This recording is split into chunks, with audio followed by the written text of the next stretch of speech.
With the man giving out the money and orchestrating all the contracts, Masai Ujiri. Masai, big day. I mean, you've got two of your key pieces locked up. DeMar you've done last year, so the heavy work is done. I think now it's probably about tinkering and putting the right pieces around him. No, definitely. I might need to borrow some money from you guys, but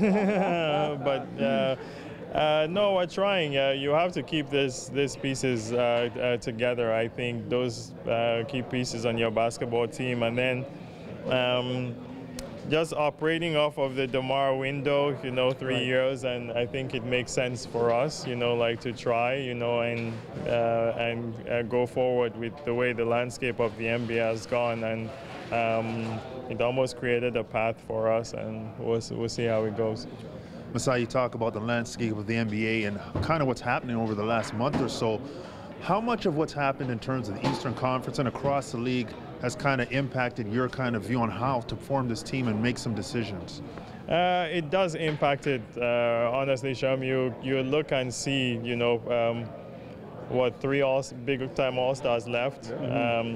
That's 3 teams that started a rebuilding process, is what they're saying. So that puts you in a little bit of a good position, like even though I repeat, like you can't take the NBA, like for granted. Every NBA team is good. You think about some of the games we lost and could have had, last year, some painful ones, but that's the NBA. And any given night you can get beat. But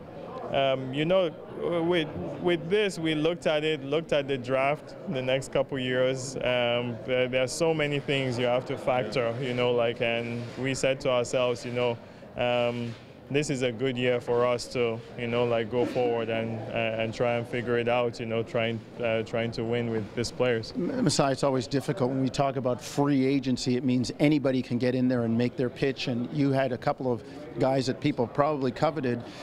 Take us a little bit through the process around it, and it didn't seem too arduous. I mean, I'm sure it was difficult and stressful, but at the same time, you got your 2 main guys back. Yeah, it's a very, very difficult time because a tough time, but it's our jobs, like we have to figure it out. We have to figure out, like what the ins and outs, read the market, try and project a little bit, and then sometimes are you willing to take risks, to wait, like to see how it's gonna fall a little bit, and so we try to do that, but when I go into these things, like I put our guys, like in the forefront, like I say, you know what, let's take care of this business first, and we got.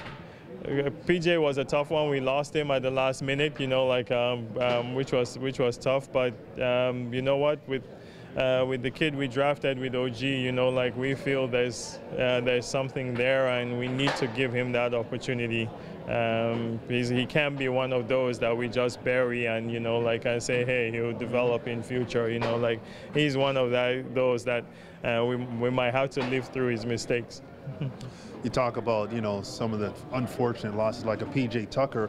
When you talk about now having your core guys back, how more difficult is it to kind of figure out the pieces that go around it and how to maneuver the roster to help to fill the voids that some of those guys have left? Yeah, that's a tough part because now you're playing with a smaller market. Yeah, and now you're playing with those fringe guys, right? That